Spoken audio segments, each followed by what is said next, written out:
Yes. Good day, everybody. Welcome to another sensational session of Strike a Chord Live podcast with my dear brother, Collin Harbour. He's right there in Dallas, Fort Worth, Texas. I'm Marcus Ellis. I'm here in Pensacola, Florida. Collin, why don't you tell him who we are? We are two lifelong friends with a love of baseball, music, motivation, and inspiration mixed with a little bit of nostalgia, culture, transformation, and fun. And we want you to take the journey with us. This is Strike a Chord Live podcast.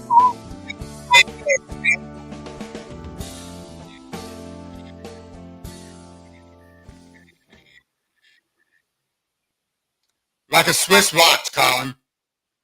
Like a Swiss watch. Absolutely. I'm listening to hear what it sounds like. All right. Good morning, everybody. Welcome to another sensational session of Strike a Chord Live podcast. My name is Marcus Ellis. That guy in the middle is Collin Harbour. That guy on my right, probably your left, I don't know how it shows up on the computer. The kids know, I don't know, is Ryan Austin. Man, it is May 26th. It was 64 degrees in Pensacola, Florida this morning when I was out walking and running. The birds were chirping. It was beautiful. I'm inspired. I'm on fire. Good morning, brothers. I love you. What's going on? Not a whole lot. What's happening with you? You sound, just so you know, and I think people are going, see a lot of back. I think people are going to start commenting on it. Your voice still does sound a little technical difficult-ish. I'm just saying that. I don't know, man. We were really struggling with on Megan DiMartino's thing last night. We were just struggling. So I don't know. We even canceled the first broadcast and had the second one going. I don't know why it's echoing, but we'll just roll with it. Good morning, Michael. What if you take your mic out? If I take my mic out? What if you take your earbuds out? Your earbuds out? Well, I'm not speaking through that. I have a microphone. So let's do this. Maybe I will kill this and use my computer. So hold on for a second. But I won't be able to hear. Let's see. Let's see what happens. But let's go. Y'all talk while I figure this out. Good morning. Ryan, good morning. Like you said, I showed up on time for your session today, so that's good. Dude, whatever you just did was amazing. It's clear. It's like immediately went away. I can unmute. Can you hear me now? Yeah, you sound like you're in a room, perfect. But it's all the scratchy went away. Does it sound echoey with your audio and that? No. Great. Let's rock and roll. You're not using a microphone. It was with the Roadcaster. I don't know, but let's go. This is great. This is great. Much better. All right. Thank you, Peggy. Love you. Good to see you. Whoever said perfect, we can't tell who you are, but we love you. Man, Collin, I'm super stoked because, we took the Wednesday off because you were on the road and I miss you. I don't like doing it by myself. I missed you too, Marcus. I was in your state. I was in Florida, in Miami for a conference in South Beach. But doing work. You're frozen up, Mark. But we do have with us today Ryan Austin. So a repeat guest. We're big on repeat guests these days. So if you've ever been on Strike a Chord Live podcast, be careful because we're probably going to ask you to join us again sometime. So Ryan, what's going on, man? Dude, I feel special. I mean, it's I love hanging out with you guys in the morning. And, Marcus is froze right now, but we were going to talk a little bit about consistency today. And I think that, the real message is like, I'm training for a marathon right now. And I kind of want to back it up just a little bit and tell you guys a little bit how the journey has happened, because in November 2017, I decided to November 17th, 2017, I decided to quit drinking. And to be honest with you, I was 350 pounds. Right now I'm weighing in just a little under 230 right now. So it's, a massive weight loss, and it was done by consistency. And so the last 5 years I've been, just really focusing on, my family first. It's been one of those things that, like, in the past, obviously for others that have, come through a drinking past, it's like sometimes you neglect your family because you're so worried about getting that next drink. So my focus was my non-negotiable when I quit drinking is working out, and also, being, number one with my family, and then also, really diving into my faith. And so when I started doing that, I started doing it consistent. And so like when I jumped on this, I'm going to do this marathon, I had a lot of people tell me there's no way you're going to do it. There's no way. You're not built for that, Ryan. You're not this, you're not that.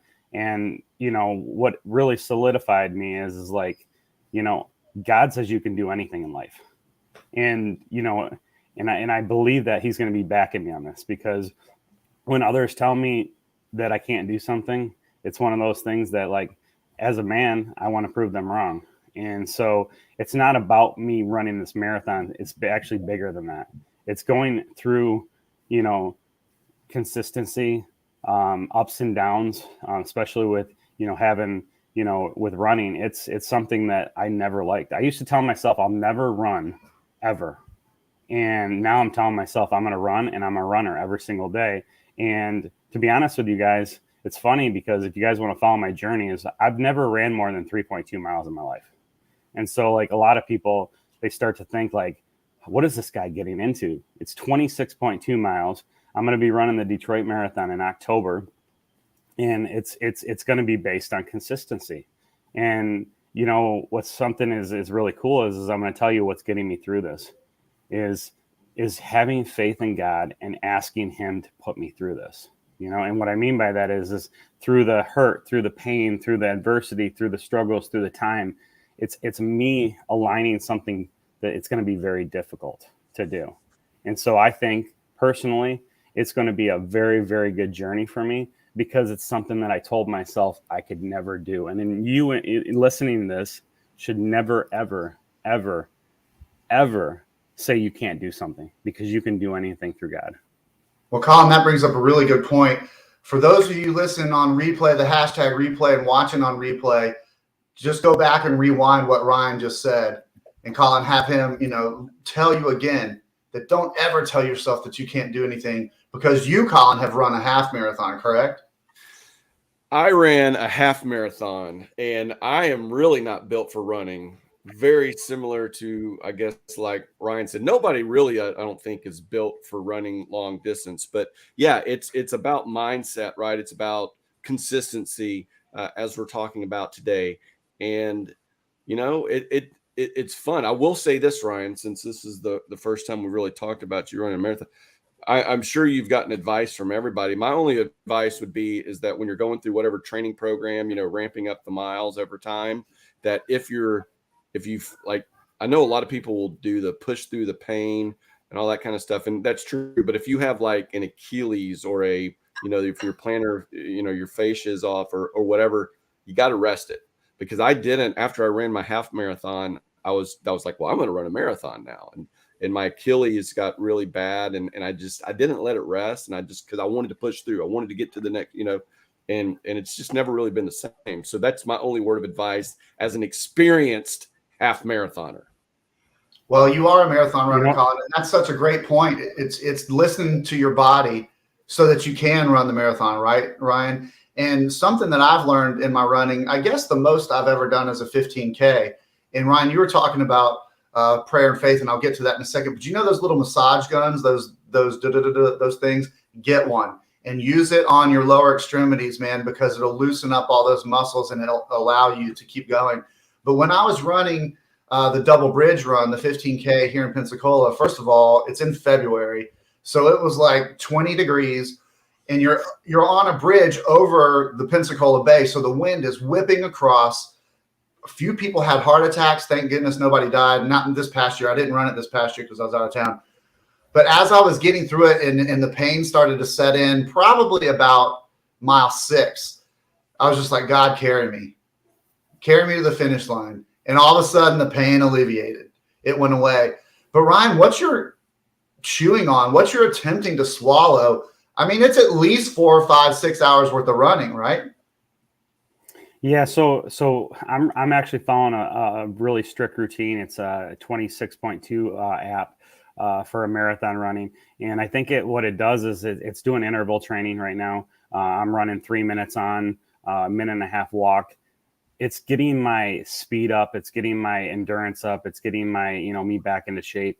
I mean, to be honest with you, the last about 6 to 8 months, all I've done is bike. I haven't ran or anything like that, and And when I normally ran, it was like a half a mile to a mile, and it was just to get the speed up and me to breathe really hard. So, with me losing all that weight in the past, I've got a lot of extra skin. So, not only is there going to be pain on my legs, there's going to be pain on my stomach. And to be honest with you, when you lose that much weight and you're running, it's like you're getting punched in the stomach every single day. So I have to wear, compression shirts, compression shorts. So this is something that, is going to hurt, but I'm taking time. I'm taking steady. I've actually done the Murph when I got into training and lost all that weight. I did the Murph a couple times with a vest on. So I've put myself through very, very regimented training. And I think that what people don't realize is why people get hurt is they don't follow consistency pattern of running. They'll take days off when they should be working, and then they'll hurt themselves, and then they won't take the time off to give them rest. So my consistency is just also too taking care of my body, getting massages, massaging myself, rolling out, stretching a ton, getting that going and getting relief from the chiropractor. There's a lot that goes into just doing something like this, because it's one of those things that people always say, I'm going to go do something, but they do it all wrong. There's a lot of research that I did before I started this. And to be honest with you, a lot of people know me is like, when I put my mind to something, I'm going to do it, but I don't do it unless I'm going to do it 100%. Not just saying I'm going to do it because I'm going to do it. I have to research it. I got 2 new pairs of shoes. I got a watch. I mean, those are things that you have to do to be able to be consistent on things. Because if you don't do that, you're going to hurt yourself. And so when I tell people, like everybody I always say, if anybody wants to join, hop on the bandwagon, join the journey. But here's the thing is, if your mind is not right and you've never done something like this before, you probably should do a little research, because this isn't something that I'm just jumping into. So I wanted to share that with you guys, because a lot of people are like, man, this guy's, 200 and something pounds. I plan on losing 22 pounds before I start this marathon. So if I'm at 22 pounds less, my legs are going to feel better. I'm going to have a lot of strength in my legs. I mean, I have to work my upper body, because if my upper body's not strong, I won't have the strength to be able to haul myself 26.2 miles. So I've been through the rigorous training. I've done the CrossFit. I've lost a ton of weight. I've worked out 2 times a day for months and months on the training for the Murph. It's just being consistent, and then not also doing the strenuous things, taking back and just doing the basics. Man, Collin, I had probably 10 takeaways from that, from just that little segment that Ryan did. Man, Bruce Pulver says, Ryan, you're amazing. Consistency. Bruce checking in here. Incremental, MENTAL, small steps builds mindset as well. And so, Collin, what we're talking about here, yes, we're lifting Ryan up. Yes, we're encouraging him. Yes, we're talking about the physical aspects of the training and what you have to do. But really, when it boils down to the brass tacks of it, everything, it is mindset, faith, right? Yeah, there's no doubt about it. When Ryan went through the different things that he's done and how he's prepping all that, it all starts with making the decision, right? And making the decision is part of mindset. And you've got to decide that you want to do X. You've got to decide that want to do B, whatever the case may be. And if you're listening or watching, you don't have to run a marathon to impress us, right? We're not suggesting that the only way for you to be consistent is to run a marathon, to run 26.2 miles. But we are suggesting that, again, it's a process, right? It's mental. It's not mental. That might be the wrong way, but it's mindset, right? And just making the decision to succeed or to do whatever it is you're feeling like you need to do, and then being consistent about it. Yeah, Ryan, Collin brings up a great point. Yeah, come on, I want you to talk on that, because he brings up a great point. So that's a good point, because here's the thing is there's a quote that I used to, tell a lot of people back in the day, and it changed my mindset is like, I used to say this quote a lot. It says, one day or day one. And you can live in a one day mentality, or you can start just today. And I think that that's been the biggest mindset change that I've had since November 17th. This is like, I was always doing, one day I'm going to be this. One day I'm going to lose weight. one day I'm going to be able to spend time with my kids. And you got to understand is that was the old me. And now it's day one. So when I look at doing something, it's today. It's day one. It's starting, because most people just say, one day I'm going to do this, one day I'm going to do that. But when you take baby steps to do that and you do consistency, watch what happens. I want everybody that's listening to this just to focus on doing couch potato to maybe 25 push-ups. Okay, you might do 1 push-up a day for 20, 25 days. Do 2 push-ups for 20 days. Do 3 push-ups. Eventually, you're going to build up that endurance, and then you're going to start seeing muscle. Then you're going to get stronger, and then you're going to say, well, 2 push-ups, 3 push-ups, easy. I'm going to do 3 or 4. I'm going to do 5 or 6. I'm going to do 20. I'm going to do 50. It's the baby steps. People try too hard to say, we're in a world of quick, get rich quick, get lose weight quick, do this, and you'll lose weight. Well, dude, all you got to do is stop and slow down to speed up, because here's the thing is what people don't understand, it's 0 to 100, and that's how you get hurt. That's how things happen. So it's the incremental baby steps that you do, like Bruce Pulver says, incremental, doing the small steps day by day. I mean, Bruce Pulver did push-ups for consistency of hundreds and hundreds of days. I mean, that's the baby steps of doing it. If he sets a goal that I'm going to do 10,000, push-ups this year, he's going to get back into doing 10,000 push-ups, and he's going to start by doing baby steps, not 100 push-ups the first day, not 200 push-ups. He's going to start with maybe 10, 15, and do it, and that's how even in business I do it. If you want to be successful, you got to reverse engineer everything. How are you going to be successful? How are you going to do this? Because I'll tell you right now, when I was planning for this marathon, I wasn't thinking about, the first mile or two. I was thinking about 26.2 miles and back. How am I going to get to that 26.2 and do it in a timely manner? I've got 140 days left. I'm doing a 16-week program, which gives me 4 weeks of overlap. I mean, it's consistent. It's doing those things that most people wouldn't do. Getting up at 4 o'clock every single morning and lacing up my shoes and going to run is what I do. And because guess what? I'm a family man. I'm not going to come home and take away from my kids. So there's things that you have to put in place. So I wanted to focus on that, one day and day one, because it's so pivotal, because people are listening right now and they're going to say, you know what? I do say that all the time. Maybe today is the day that I start doing something today. And that could be just calling somebody and saying, I love you, right, Marcus? I mean, it's literally saying that every single day and being consistent. And eventually you're saying it to everybody. So that's exactly what happens in life, dude. Anything consistent brings definitely, greatness. But what you were talking about is what I call working right to left, right? Which is, this is what I want to do, run 26.2 miles. Okay. Let's work our way back and figure out what I need to do on day one, to get to the 26.2 miles. I heard a social media influencer, or I don't know what the guy is, but on LinkedIn, who said, look, if you want to really live a great lifestyle, if you really want to make a lot of money, blah, blah, blah, whatever, he said, first start with what you want your daily routine. What do you want to do every day? Do you want to take a walk with your wife? Do you want to take your kids to school? Do you want to live in a big house, a small house? Do you want to take 4 vacations per year? No vacations.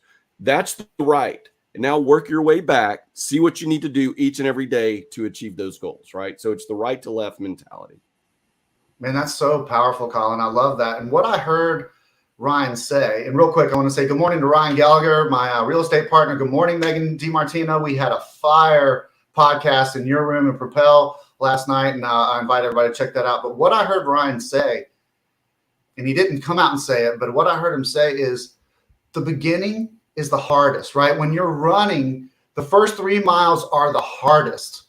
When I'm running 6-7 miles, the first 3 miles hurt the most. Then all of a sudden you get going, right? And then all of a sudden people talk about that runner's high or something like that. Man, that means you're in the flow. And once you get in the flow, things are so much easier as long as you're consistent and keep on going. So we can apply what Ryan is doing physically in a marathon into our business, into our relationships, into our faith. The beginning, folks, is the hardest. So don't quit. Do not quit. Because when you start out, man, it's going to hurt, baby. It's going to hurt bad. And you're just going to have to suck it up, Buttercup. Keep going. Keep moving forward. And then as you get into the flow of this thing, it becomes that much easier. And then you just keep moving and grooving. Right, Ryan? We've got a guest star. We've got a guest star on the last day of school today. What's up, Lily? Oh, nice. How you doing? Good to see you. I'm happy for you that your last day of school. Morgan's already out of school. Oh, Okay. that's All right. awesome. All right. Bye. Bye. Matt Johnson says, I only have a few minutes to listen. Love it. Suck it up. So good morning, Matt. We love you, bro. This is just, man, Ryan, we can take your example and what you're doing. And I know you're not looking for praise, but man, we can apply this in so many aspects of our life. First of all, you were dedicated to your health. You lost weight. I mean, I'm 170 pounds and it's hard for me to run. So let me, real quick, what is the date of that marathon? Do you know?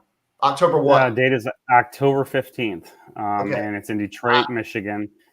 I think I'm free. I'm going to commit to a half marathon with you as long as I can That'd get be there. awesome. And then I may keep going. All right. So I'm going to commit to that. I'll start training now.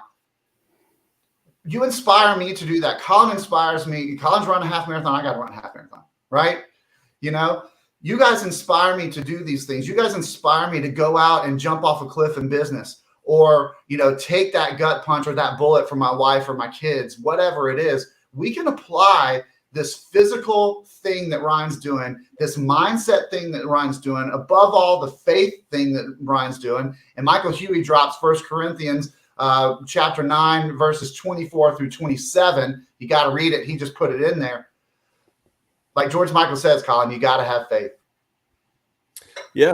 I was thinking about when I ran a half marathon. So Ryan, you probably won't have to experience this if you do the full marathon. Mark, you may have to experience this, but it's you know, when I ran the half marathon, I was coming towards the end and I was going, and the way the course was, it was the White Rock Marathon in Dallas. I think it's called the BMW Marathon or something now.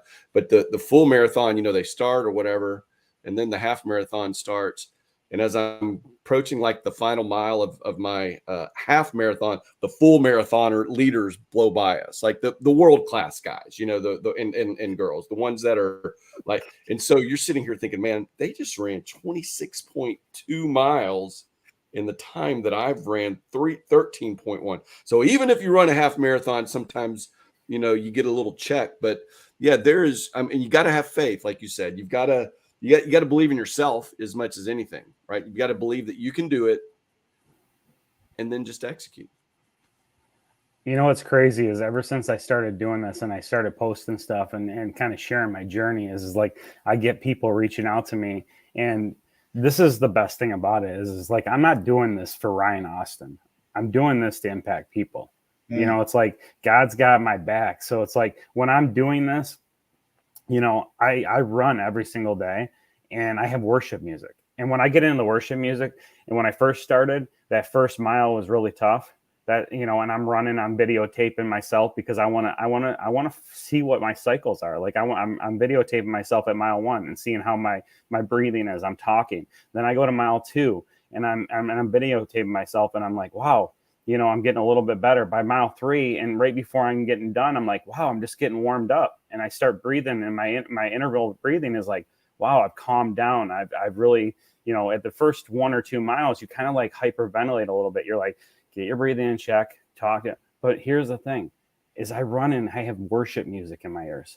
And all of a sudden you start really just listening to what the words are, and it calms you down for you. When people were, you know, listening to, you know, rock and roll or this and that or disco or, you know, what is it, techno music, or trying to get their amped up, all that is doing is amping you up to run. But when you calm yourself down a little bit, you can actually focus on your internal self. And so like I get a lot of, you know, really just mindset things when I'm running. I start thinking about my business. I start thinking about my people. I start thinking about my family. And that's the key, is it's just finding that happy place and that happy medium of where you are and just going. And it's really impactful when I'm doing this. But when people reach out to me, this is something bigger than Ryan Austin. It's like changing the world. Like I always say, I want to impact one person every single day. If I'm doing this journey and I get somebody to get off the couch and just walk every single day, I did my job.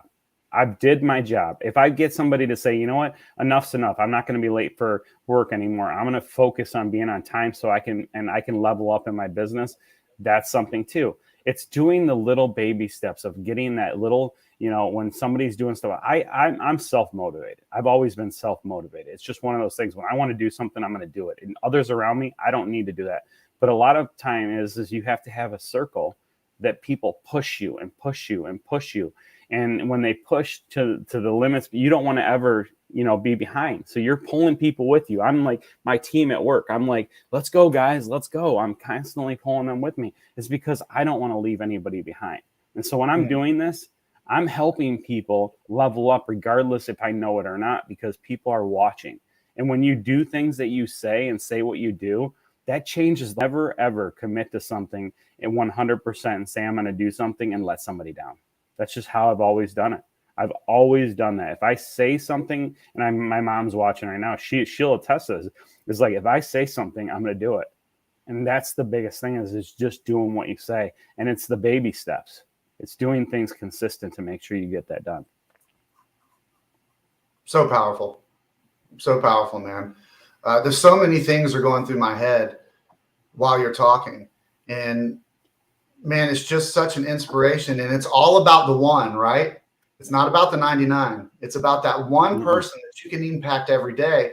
And I've been saying this a lot. I've been very fortunate to be on Angela Beller's podcast this week, as well as Megan DiMartino. And I've learned how to pray every morning. God, please show me who to serve today. Whether that be the homeless man on the street or the biker in the mall that I tell I love you, or somebody in my real estate business, please show me who to serve today.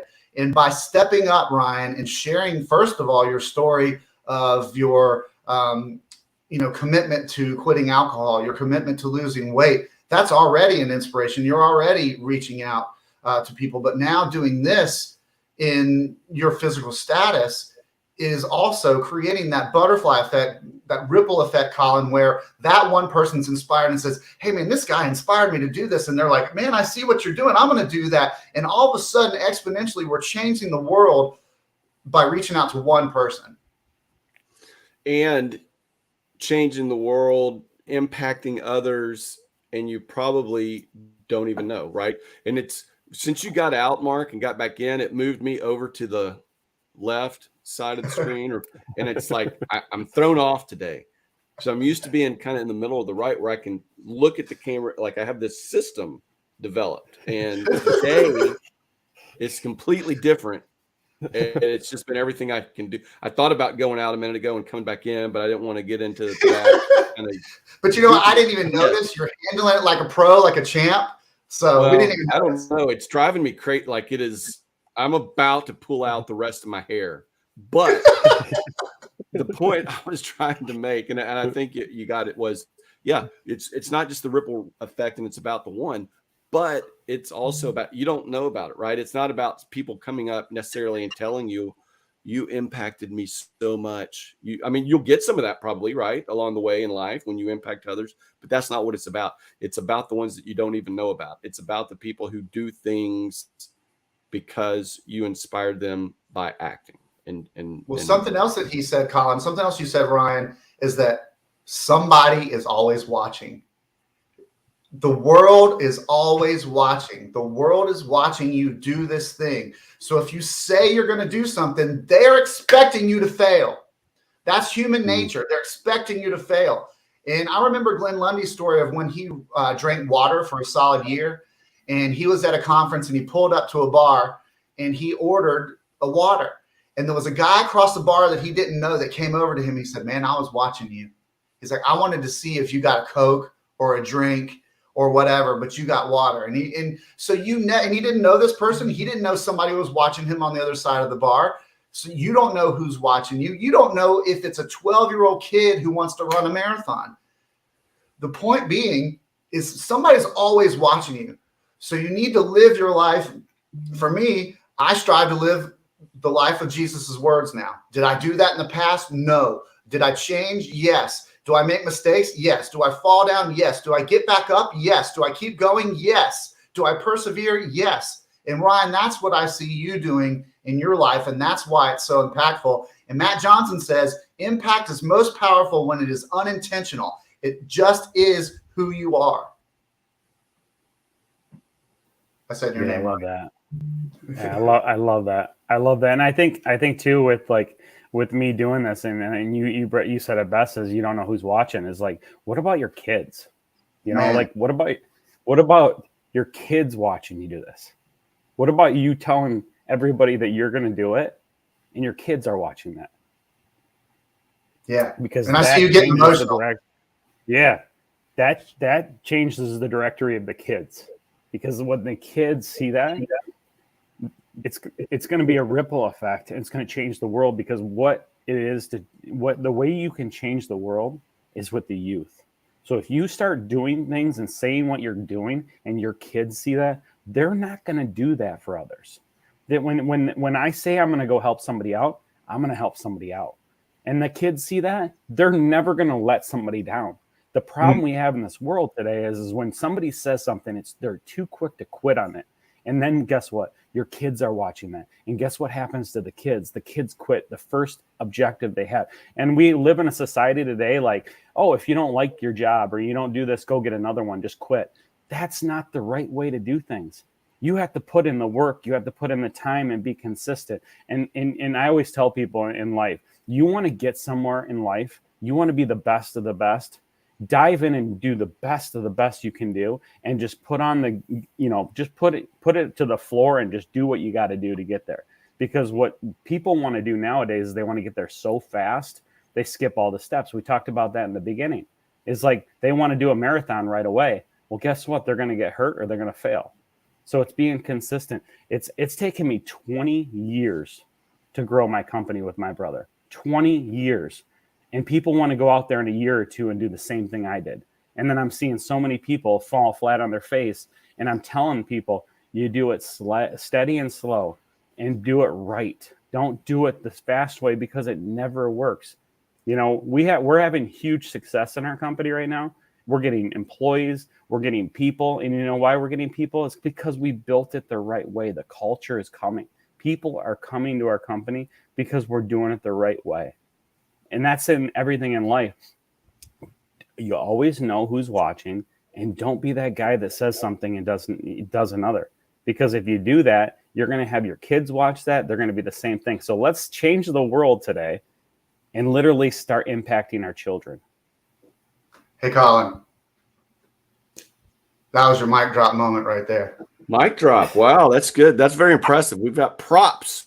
That's my 50th anniversary Shure SM58. So go out today and get your Shure microphone. Yeah.